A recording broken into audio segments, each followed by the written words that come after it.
that saw some of the worst military crimes in modern history. Captured combatants from both sides were subjected to horrific torture, designed to break their spirit and make them betray their government. Local civilians were not exempt from suffering either. Anyone suspected of being an enemy collaborator could be captured, brutally interrogated, and then frequently killed. The Vietnamese female population, in turn, constantly faced the danger of being sexually abused by sadistic soldiers. All countries involved in this war committed atrocities. Unfortunately, none of them had clean hands. Today, in this new military history video, we will tell you all about the torture inflicted on the civilian and military population during the Vietnam War. They ran a metal bar down my throat to keep me from screaming. Although the conflict began in 1955, the U.S. military involvement in the Asian country began to grow in the 1960s. Hundreds of thousands of men were sent to fight against the enemy in the jungles and cities of Vietnam. The increase in the number of combatants also meant a greater number of prisoners of war. Many were transported to one of the 13 detention centers operating in North Vietnam. Although, at the beginning of the fighting, the treatment of these men was harsh. There was no talk of war crimes against the Americans, but from the second half of the 1960s, when the conflict intensified, this changed dramatically. Perhaps you already knew the following video, where a prisoner testifies about his experience in communist detention camps.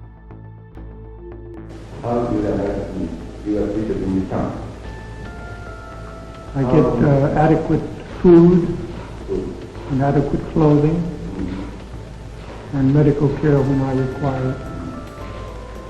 His strange blinking was not accidental, but rather he was sending a message in Morse code. It consisted of a single word: torture. The North Vietnamese had greatly tightened their treatment of the invaders, using various methods. To prevent captives from communicating with each other, it was common practice to keep the most defiant prisoners in solitary confinement. This could last for years, long enough to break the most resilient of minds. But this was the mildest of the techniques the North Vietnamese resorted to. It was also common to deny them food until the prisoners could barely move on their own because they were so weak. They were also subjected to the sadistically named waterboarding, where the prisoner was drowned with water until he almost passed out. Another form of punishment was to tie the victim's hands behind his back and suspend him by the wrists until his shoulders were dislocated. Of course, brutal beatings were also common in Vietnam's prisons. In general, these tortures were not interrogations. In other words, they were not intended, for example, to obtain information about enemy plans. Their sole purpose was to break the prisoner's spirit and leave them without hope. When this was achieved, they were forced to criticize or denounce the United States government, its motives for declaring war, and its actions on Vietnamese soil. These written or recorded statements were then used as propaganda by the communist regime that controlled the country. In turn, they had another objective: to turn American public opinion against the invasion. Under these intentions, the prisoners were abused for years. Almost all, except the most resistant, ended up with their spirits destroyed. Thus, the great majority of these captured men ended up making the statements sought by their captors. The North Vietnamese, if they saw that they could not break the prisoner's morale, opted to torture him to death. To avoid what they saw as unnecessary bloodshed, the prisoners followed one rule: resist abuse right up to the edge of sanity and give in at the end. The most notorious prison used in the war was the so-called Hoa Lo, sardonically known to Americans as the Hanoi Hilton, after the famous hotel chain. The French colonizers had built this prison to house political prisoners.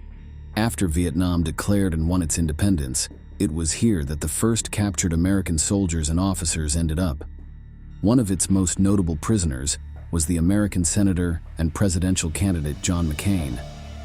After the war ended, he and other witnesses spoke of the horrific treatment they suffered in this place, where everything mentioned above also happened there. You can listen to the testimony of a veteran speaking of what he suffered in that prison. But they put your arms behind your back and they'll cinch up your elbows until your ribs start pulling apart here. Then they rotate over your head until your shoulders dislocated. And no man can stand the pain. The North Vietnamese government has maintained, even to this day, that its treatment of prisoners of war was humane. However, some of its officers did admit to excesses with the prisoners. However, they justify these actions, arguing that the conditions in which the men held by the South Vietnamese and Americans were held were the same or worse. Without serving as an excuse, it must be said that this was not far from the truth. The torture inflicted by this faction on captured communists is well documented. Like its northern counterpart, there were prisons where Viet Cong guerrillas or their sympathizers were subjected to cruel abuse and punishment, such as the Con Giao prison. Here, many were locked in small spaces known as tiger cages, where they were deprived of food, water, and medical care for days. Witnesses who visited these places spoke of how the vast majority of the people held in this center had signs of beatings, including bruises and even mutilations. But the responsibility for this mistreatment did not fall solely on the South Vietnamese. On the contrary, their American allies were responsible for some of the most barbaric acts of the entire conflict. One of the peculiarities of the Vietnam War is that, for the most part, it was a confrontation between asymmetric forces.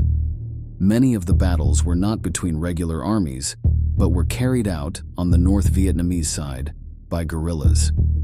In order to neutralize their enemies' better weapons and training, the Viet Cong soldiers had to resort to ingenious tactics. At the same time, they had the advantage of being able to camouflage themselves among the local population and thus attack by surprise. But this led Uncle Sam to distrust any villager who crossed their path. Every man could be a potential communist warrior. Women and children too. In 1967, one of the bloodiest years of the Vietnam War, the Phoenix program was launched. It had been created by the CIA, and its main objective was to find and dismantle the North Vietnamese guerrillas. The methods to carry out this mission consisted, among other things, of infiltration, capture, interrogation, and assassination. As mentioned above, these operations targeted the civilian population. Anyone suspected of being a sympathizer of the North Vietnamese government was at risk of being arrested. Once the target was captured, interrogation began. If the information was not disclosed, either due to the prisoner's resistance or his innocence, torture was used. This reached an extreme level of brutality and often ended with the death of the victim. In addition to the methods already mentioned, such as waterboarding, there is also evidence that electricity was frequently used. This was done by connecting wires to the genitals, tongue, or other sensitive areas and administering high voltage. Another technique involved hanging the person by the neck and suspending them in the air until just before they lost consciousness. There are also testimonies of rapes, sometimes en masse, against female detainees. Some sources claim that all of these abuses were carried out solely by South Vietnamese soldiers, with the Americans in a supervisory role. Others claim that the latter also took part. What cannot be denied is that they took place. Below we can hear the testimony of one of the victims of this program. Then they hit my hands until they were all swollen like bananas. You couldn't close your fingers. Then they used a pair of pincers to pull my nails out and in, one nail at a time. I thought my fingers were going to drop off. When they pulled your nails, you felt a pain in your head. It was terrible. It took 10 years for my nails to grow back. By 1972, the year the Phoenix program ended operations, more than 80,000 people suspected of being Viet Cong members had been neutralized. It is estimated that half of these were killed. For the Americans, the project was a success, and even some North Vietnamese testimonies said that it had been effective in its mission. It was for this reason that the communists made many efforts to eliminate anyone related to Phoenix. That is, they had specific orders to kill anyone suspected of belonging to the program. But it should also be noted that it is almost certain that a large number of the people neutralized by the operation were innocent. To cast even more doubt on the operation, it is known that torture is not an effective method of interrogation. since the victim is capable of saying anything in order to end his suffering. For this reason, even those who were pointed out by other captured people as belonging to the Viet Cong may not have actually been. Furthermore, several former Phoenix members claimed that many of the informants took advantage of the fervor with which the agents pursued their targets. Thus, some Vietnamese would designate their rivals as infiltrated guerrillas, only to have them eliminated. Faced with this, the Americans rarely doubted a testimony, so almost all those who were marked as enemies were kidnapped or killed. Unfortunately, the civilians who fell victim to this program were not the only innocents who suffered torture during the Vietnam War. Throughout this conflict, it was very common for soldiers on both sides to vent their fury on the local population. Thus, thousands of Vietnamese were beaten, raped, and on hundreds of occasions. The massacres carried out are too numerous to be recounted in just one video. This was the one carried out by North Vietnamese and Viet Cong forces in the city of Hue. At the end of January 1968, Communist troops launched the Tet Offensive, a large-scale attack on territory occupied by the Americans and their allies. The Americans were completely taken by surprise by the scale of this operation, as they believed that their enemies were about to be defeated. On the contrary, the attackers quickly overwhelmed their opponents and captured many important cities, one of them being Hue. After nearly a month of what was the most brutal battle of the war, Hue was back in South Vietnamese hands. But soon, evidence of what had happened in 26 days under Northern rule began to emerge. Mass graves, filled to the brim with corpses, were found with alarming frequency. All the bodies found bore clear signs of abuse. Many had been buried alive. The Communists saw this city as a focal point of resistance to their ideals, and their goal was to destroy it. So thousands of politicians, soldiers, administrators, teachers, and other ordinary civilians were tracked down, rounded up, and eliminated. The number of victims varies, but it is believed that there were between 2,000 and 6,000 fatalities. Those who were not killed were taken north to be held in re-education camps, where their ordeal continued. The conditions in these centers were inhumane, and torture was administered daily. The purpose of these facilities was similar to the prisons mentioned at the beginning of this video. They sought to make a statement denouncing the South Vietnamese regime and its allies, and emphasizing the glory of the Communist Party. Prisoners were forced to perform hard labor, ranging from building barracks to clearing minefields. Clearly, this work had a high mortality rate. Those who did not die from the work could die from hunger, disease, or torture. Those prisoners who did not perform their tasks satisfactorily were beaten and sent to solitary confinement. Many of those who arrived at these re-education centers were never able to leave. We had to do hard labor every single day for many hours. What did we have for breakfast? Corn. I counted 90 kernels for breakfast at one time. And we have to do hard labor for the Communist government days in and days out. The Hue massacre was not the only one to occur in 1968. On the contrary, just a month later, another far more infamous mass murder occurred. We are talking about the My Lai massacre, one of the worst war crimes by the American Army and one of the most publicized. It had a huge negative effect on American public opinion about the war. Some historians even consider it as one of the reasons why Uncle Sam's troops abandoned the conflict 5 years later. Company C of the American 20th Infantry Regiment had been charged with the destruction of one of the Viet Cong battalions responsible for the Tet Offensive. In their search, they had fallen prey to ambushes and camouflaged traps, which ended the lives of many of their men.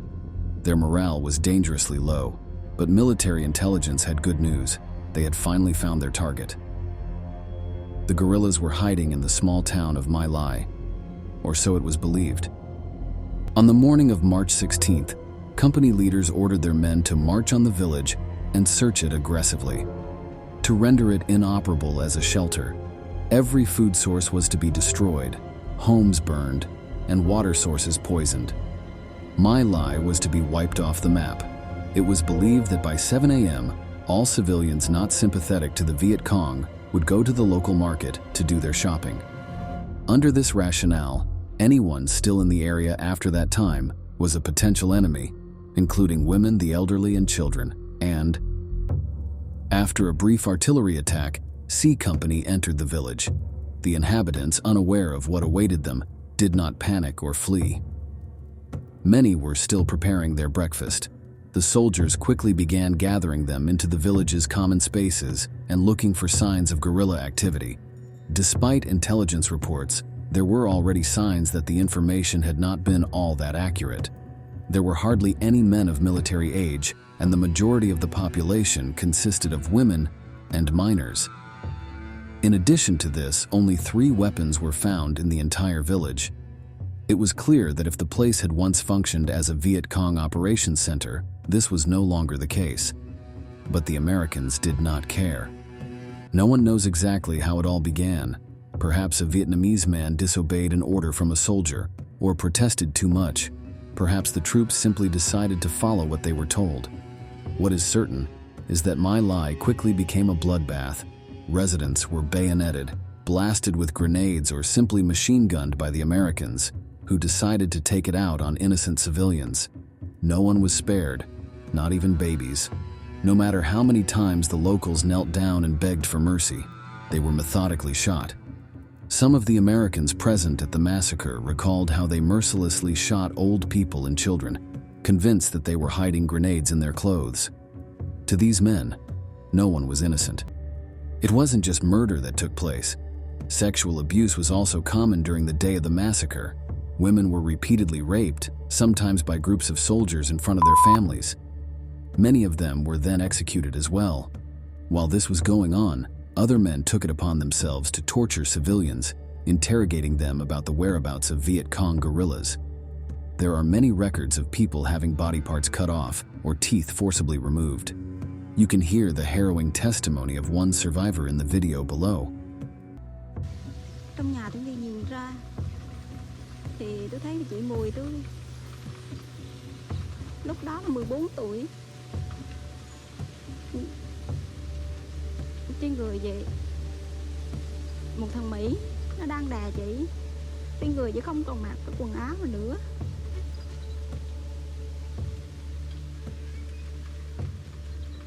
Nhưng lúc đó tôi không hiểu đó là gì. Và sau này chị tôi đang ra sức chống cự lại nó. Và sau đó thì bọn Mỹ đã bắn rồi. Sau đó thì thằng Mỹ đứng lên, nó mặc quần áo vào và nó bắn luôn chị. The My Lai massacre ended when a helicopter crew saw what was happening and informed their superiors. They ordered the action to cease, but never reprimanded Company C. On the contrary, they declared the operation a success, killing 128 Viet Cong members. The death toll is now known to have been approximately 500. However, there is no evidence that any of these people were members of the guerrillas. There is no doubt that the Vietnamese civilian population was incredibly affected by the war. It is estimated that between 2 and 3 million people were killed. This figure does not take into account those who disappeared without a trace, both in communist prisons and under American orders. Entire villages were destroyed and survivors were scarred for life by what they suffered. Even today, new testimonies continue to emerge, revealing more details about the physical and psychological torture inflicted on innocent villagers.